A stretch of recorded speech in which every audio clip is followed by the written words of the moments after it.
Hello there. Dr. Bill Crawford here, psychologist, speaker, author of 7 books, host of 2 PBS specials, here again to bring you another tip on how to help you create the life you want. Specifically, how to use my life from the top of the mind philosophy to bring more clarity, confidence, creativity into everything you do. Today I want to look at the subject of procrastination. This is something I get asked a lot about in my counseling sessions and my seminars. And interestingly enough, I've never really done a video, kind of a weekly focus that focuses right on procrastination. I've kind of touched around the edges, so I thought I would do that. Now, it's understandable. Generally, we procrastinate about something that we really don't want to do. It's something we think we should do, but we really don't want to do it. We might even dread doing it. And therefore, we kind of don't do it because, hey, we don't really want to do it. It doesn't sound like much fun. And we don't do it, and we don't do it, and we don't do it until all of a sudden, the not doing it starts to become worse than the dread of doing it.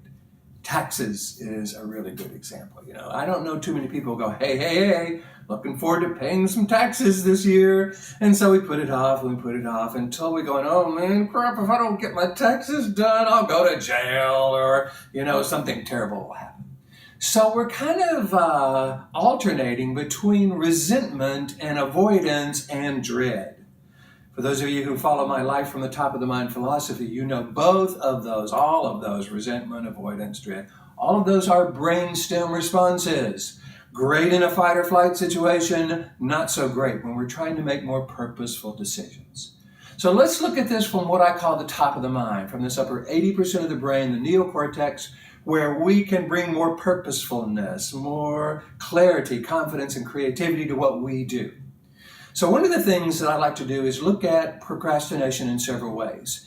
If it's something you're being asked to do at work or something your relationship partner is wanting you to do, then what I encourage you to do is ask yourself the question, at the beginning of this job or at the beginning of this relationship, if someone had said, hey, Bill, it's going to be a great job, it's going to be a great relationship, there's really something we really need whoever takes this job to do, however. Nobody really likes to do it, but we got to know that you're okay with doing it. If you would have agreed to do whatever it is you're being asked to do at the very beginning of the job, at the interview, then I suggest we do it now, not necessarily because we want to do it, because we're a person of integrity. We keep our agreements. If we would have agreed to do it then I'll do it now because I am a person of integrity. It defines who I am in a way I would recommend to someone I love. Same thing with a relationship. If someone had said, hey, Bill, this is going to be a great relationship, we're going to have a lot of fun, there's just one thing I really need my relationship partner to do. Would you please do this? And you would have said yes, then we do it because, again, we are a person of integrity. I clean the pool around my house. And if someone had said at the very beginning, hey, if we ever get a pool, would you be okay with cleaning it? Just something I like. I'd go, sure, I can do that.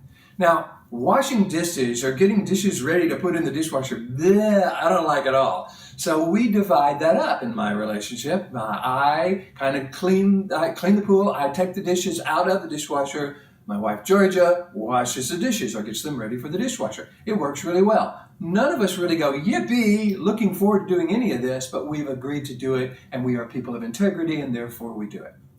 Now, let's look at other situations where we kind of really don't have much of a choice. If you are in high school or if there's a situation where you haven't agreed to do this, but it is expected of you, what I think we've got to do is ask ourselves do I really want to use resentment and dread and avoidance as a way of approaching this task?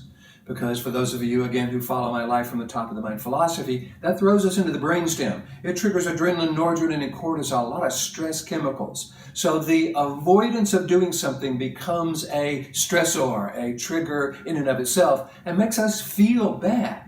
So we don't want how we perceive a situation to make us feel bad. We want to make sure we're choosing a perception of a situation that is something that allows us to approach it in a way that doesn't bring dread and avoidance into the process. So I like to switch to joy. I'm a big fan of joy. So the question I like to look at whenever there's something that I haven't really agreed to do, but I do think it's probably necessary that it be done, then I ask myself the question, okay, Is there any way I can find a way to enjoy doing that? Can I bring any amount of joy into the doing of it? If someone said, hey, Bill, we want you to look at this process and find a way for people to do it in a way that brings some degree of joy. Maybe not yippee joy, but at least kind of a minimum, on a scale of 1 to 10, maybe a 2 or a 3 or a 4. So one of the things people do is they break a task down.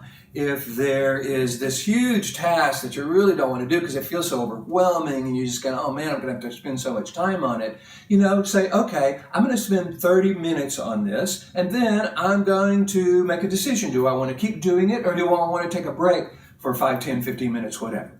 It gives you some degree of control in that, and it looks at the task not in terms of this huge thing that you have to do that feels overwhelming, but this thing that I can do in 30 minutes and maybe find a way to enjoy it. Now, if I've worked on it and I've tried to find a way to enjoy it and I absolutely can't, then I ask myself the question, will I enjoy having it done?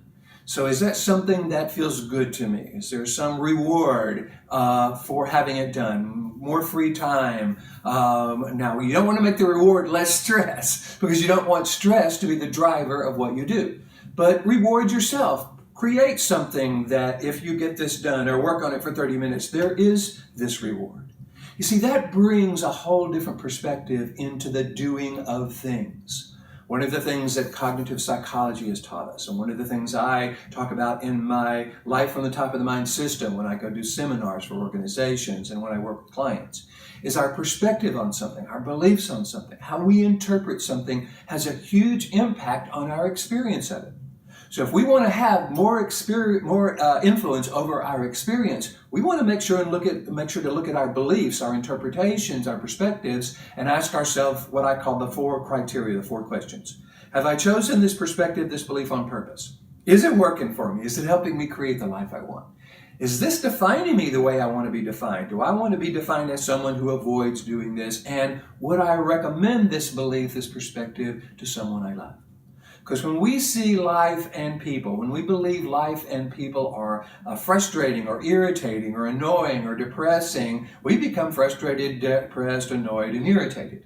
So we don't want to use that. We don't want to kind of hold on to that perspective, that belief, because what it does is it actually, again, throws us into that lower 20% of the brain and creates an experience of life we would not recommend to those we love.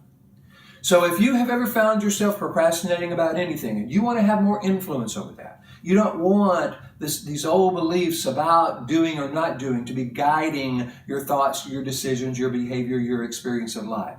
You don't want to be focused between resentment and dread and resentment and dread. You want to have more influence over how you approach these processes, these tasks. I would encourage you to try some of this. Be careful about going, oh, I've tried this, it'll never work, or that's just psychobabble. If you haven't tried it this specific way in the ways that I've outlined in the video, I'm going to encourage you to give it a try. What do you got to lose? If you want my help on this, all you got to do is go to my website, BillCrawfordPh.com, or just Google Bill Crawford Ph.D. I'll come up on the first page.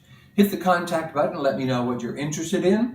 I'd love to come and do a seminar for your organization about this, work with you as an individual. It's what I do. In the meantime, here's to you, bringing more clarity, confidence, creativity around those aspects of life that in the past you might have procrastinated around. More clarity, confidence, creativity to everything you do. And I look forward to seeing you in the next video.